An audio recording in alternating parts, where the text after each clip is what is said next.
Your visit is very important, especially the support that we are receiving for our G20 presidency. It's a very important moment for us, and we appreciate the support.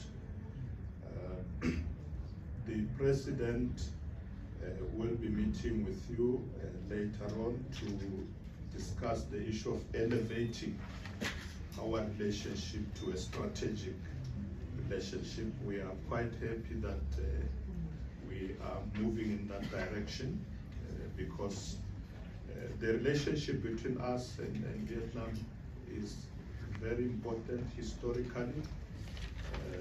We want to continue to strengthen people-to-people relations, but also strengthen trade and investment between our two countries. I know that Vietnam is interested in our coal and of course other minerals.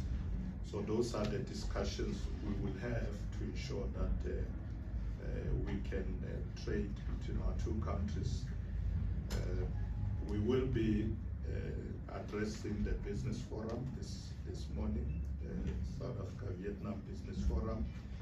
For us, it's important that the business sector is also collaborating because whatever we agree on as government is good when we bring business with us, and I'm happy that we have this business forum, and the business people will also be interacting and engaging and making agreements on how to partner in the various sectors of our economy.